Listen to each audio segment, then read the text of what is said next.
24 hours after a federal high court convicted him of money laundering, the Director General of the Labour Party Presidential Campaign Council, Dr. Okupe, has resigned from his appointment as head of the council. Now, Okupe has been a strong chieftain of the Labour Party and has led several campaigns on behalf of the party for penetration in Nigeria.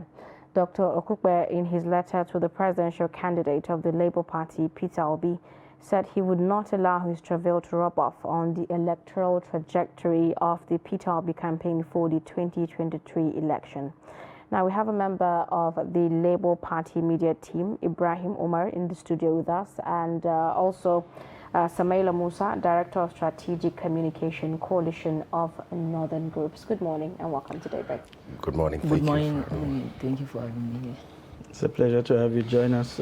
Perhaps we'll begin from you. You seem to be in the eye of the storm with that court pronouncement and eventually leading to the resignation of Okupe. We know how much, having followed closely the evolution of the Labour Party, we know how much he's contributed and been in the forefront. I think at the time he was even the placeholder, sort of the party for the vice presidential candidate.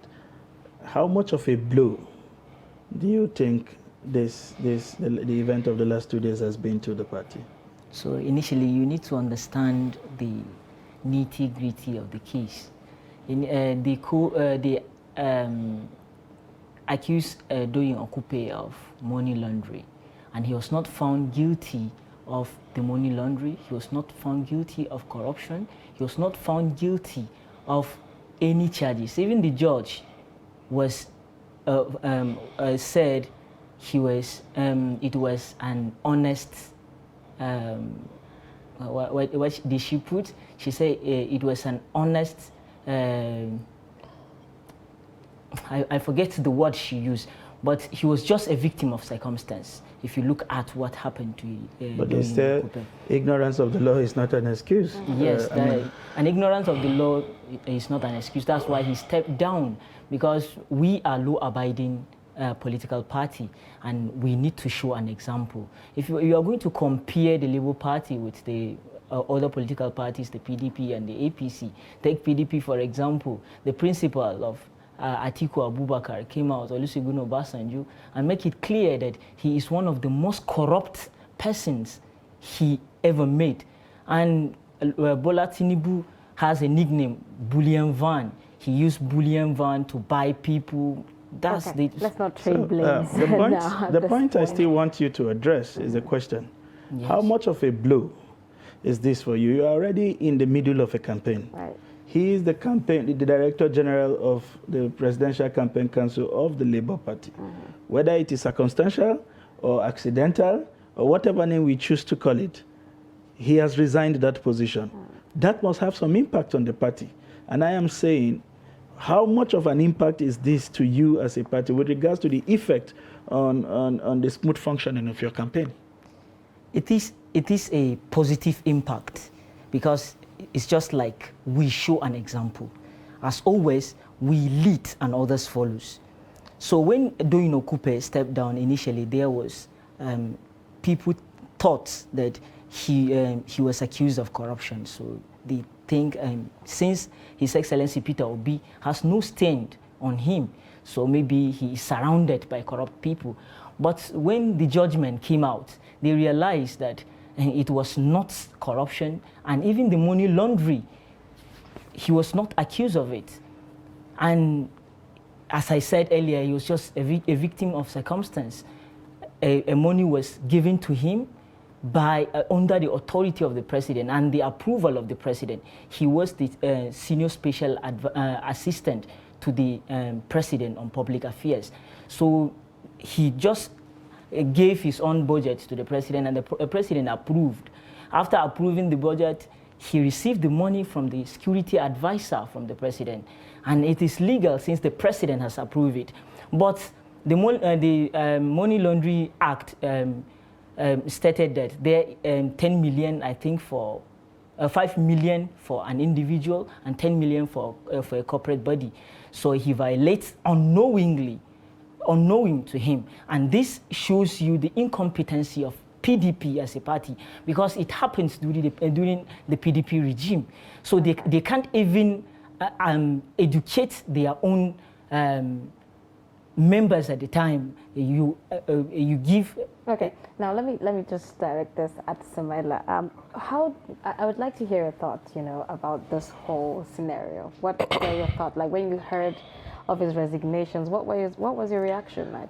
Okay, I give kudos to him for resigning. Yeah, that's the area I'm going to give kudos to, because that's the right thing to do, actually. And then I'll say he who goes to equity must go with clean hands. Absolutely. I found it very, very insulting what he's trying to defend. It's insulting to Doyin Okupe himself. For you to come on national TV and say that he doesn't know. A medical doctor who himself, with some others, run an outfit that is a hospital by himself, couldn't fathom or know that there's a threshold. Someone was handed 50 million naira in cash. He should be in jail. And you see, this is one of the things we keep saying all the time. I've been an advocate of saying, it's not just the presidential candidate. Bring along your team. This is the team I want to run this country with. Because you're not going to run it alone. And we've been saying this over and over. Keep your eye away from just the man himself who is presenting himself for president. Who are you coming with? Let me see them. Let me be able to assess them.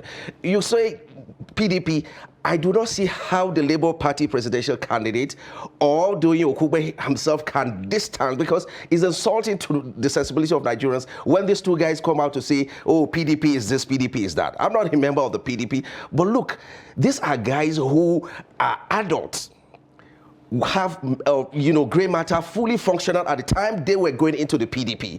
You must have accessed what's going on in the party before you joined. You joined the bandwagon of this so-called thieves. You understand? And then you come back, you come out of for whatever frustrations or whatever it is that you have, differences, because when you were coming out of the party, your statement didn't say, oh, now I realize this bunch of corrupt people, and that's why I want to opt out of this party. It will have been a pointer to whatever that's happening now, that this is the reason. I stated it that time. No, for whatever grievance, you moved out of it. You understand? And you see, a lot of times we mix things together in Nigeria, all in the name of politics and all of that. Doyin Okupe, there's no way. There are about 50-something charges, count charges, right? He was absolved of maybe 20-something, and then about 20-something of it. And then somebody's coming here to tell Nigerians that he actually did not commit any offense. You understand? As a matter of fact, the judge made it categorically clear that it's because, number one, is a first offender, and then the family, the children, the wife actually plead for clemency, that he is a good man, and then his lawyers also pleaded for clemency. So when people are pleading, there must be an offense. Right. You understand? So really, for us, we just feel, look, this is a pointer to the fact that it's not what they're saying, really.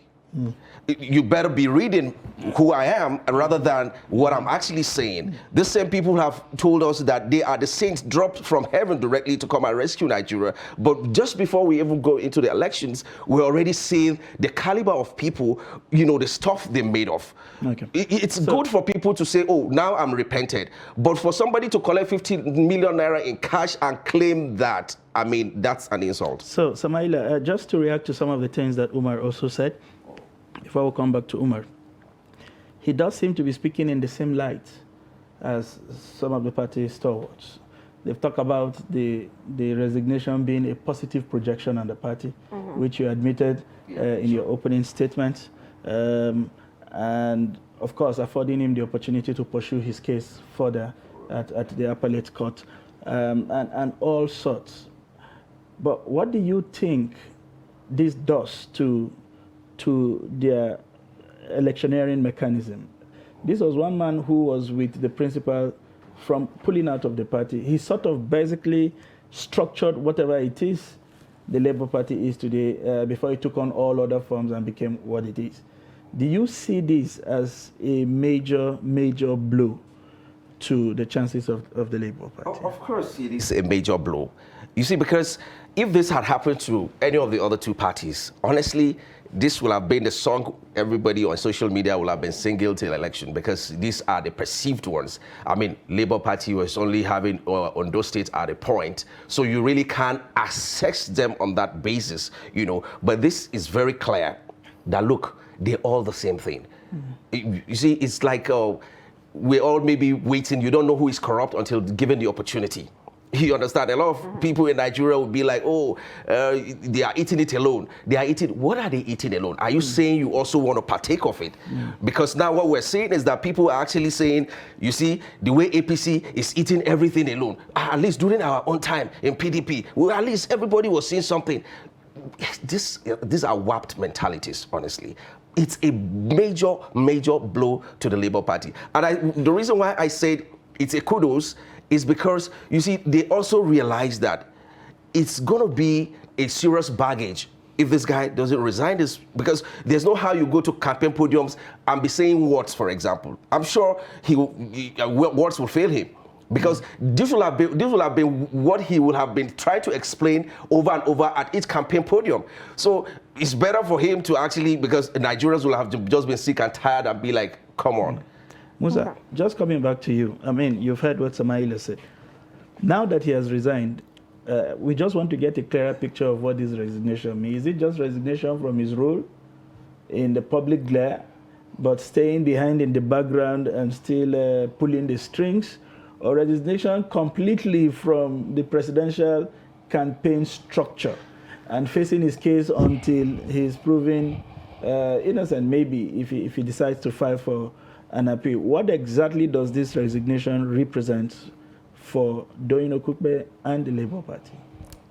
Doyin Okupe resignation represents resigning completely from the Presidential Campaign Council, not just resigning from the seat of the DG campaign, and continue pursuing his own case until proven innocent.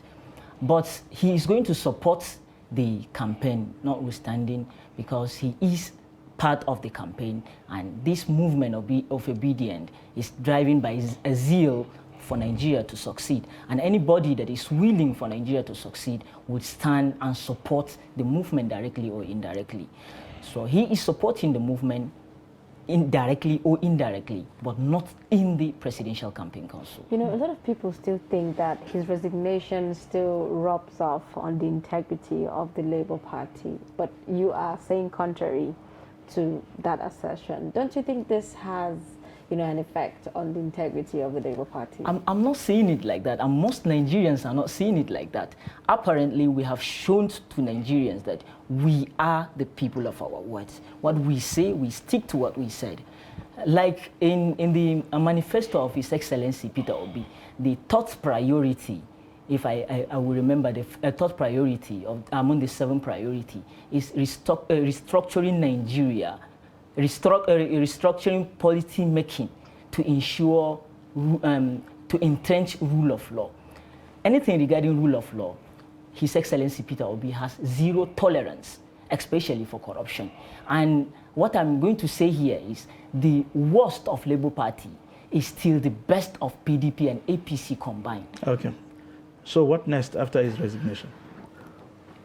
For Doyin Okupe? For the party. Labour Party are going to continue from their campaign. Who takes over from him?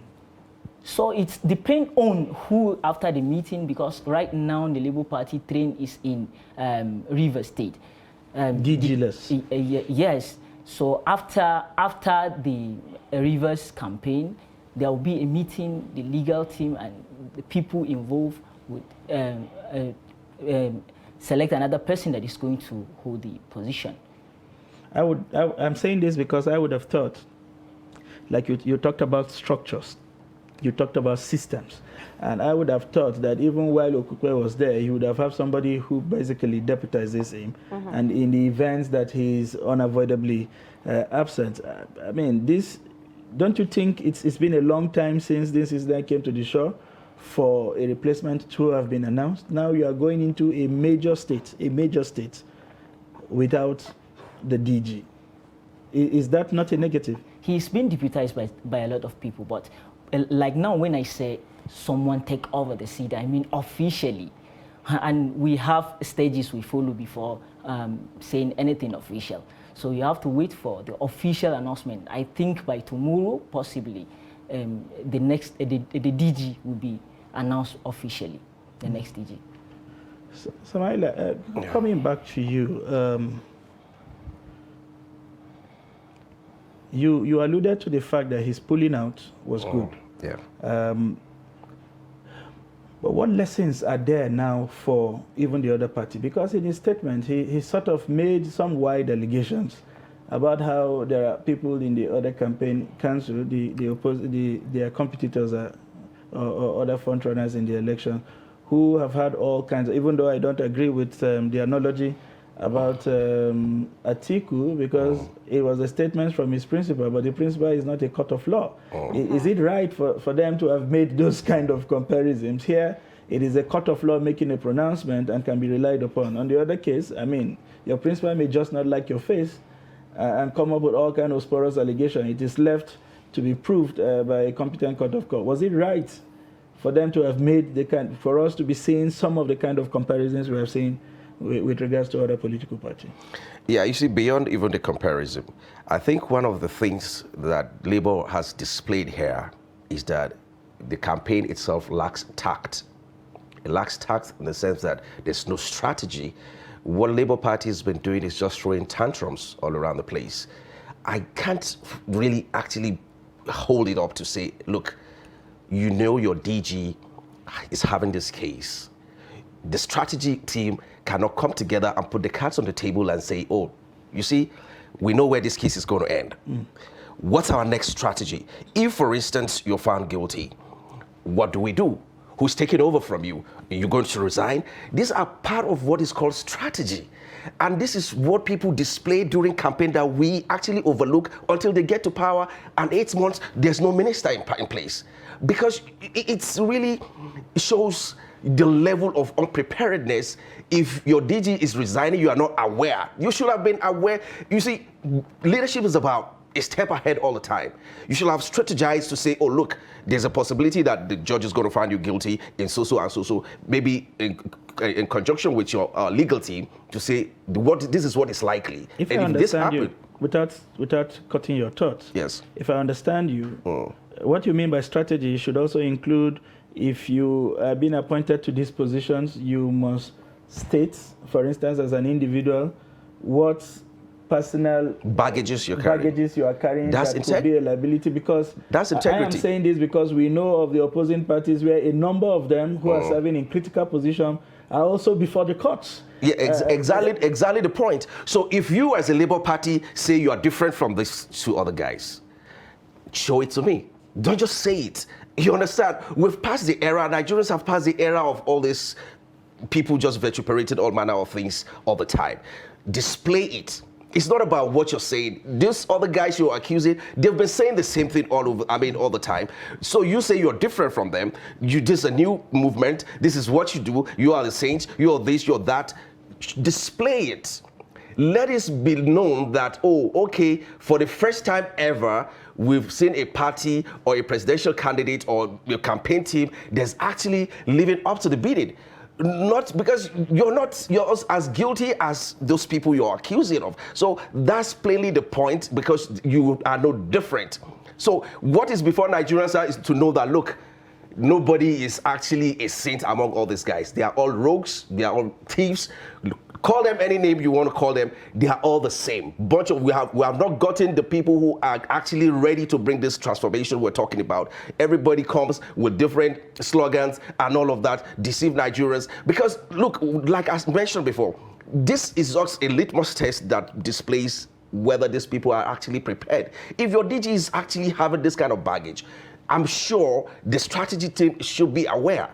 And if they are aware, it's lack of tact for you not to have strategized to say, if this happens, what happens next? If from that day that he resigned, immediately another person will be announced. That's what makes you different from the other people who will spend 6 months without a single minister in place. So if you're saying all this and then your character or your conduct is actually saying otherwise, it is enough for us to say, look, they are all jokers. Okay, before I let you guys go, Ibrahim, I'd like you to react to some of Ismaila's statements. Do you totally agree with what he's saying? So, you know, what I would say here is he has to understand that Labour Party is a party, baby party, not like the PDP and the APC. Okay. It is this election that Labour Party came to the spotlight. And we can't be perfect. Nobody is perfect. And we know of the problems, and all the strategy team were aware of the problem. But the day that the court make that conviction on doing Okupe, the campaign was already on Uyo. How do you expect the campaign to said this is the next DG immediately? It's impossible, because we need to sit down and decide on who is going to carry next. He has deputies in the north and in the southern part of the country that are that are helping him in discharging his duties, and they are going to continue until the next DG is pronounced. Thank you very much. We have been speaking with a member of Labour Party's media team, Ibrahim Umar, and we have heard from you clearly, and he has given us assurance that in no distant time we will have a replacement for Doyin Okupe. And without surprises, we understand why Ismaila speaks the way he speaks. He's the Director of Strategic Communication, and clearly his position on the matter reflects his training and competency. Thank you very much, Ismaila, for showing up in the studio. Thank you for for this long political journey. I hope when we call on you again, you will find the time to join us as we continue to x-ray development across every political party leading to the 2023 general election. Yeah, it's my pleasure.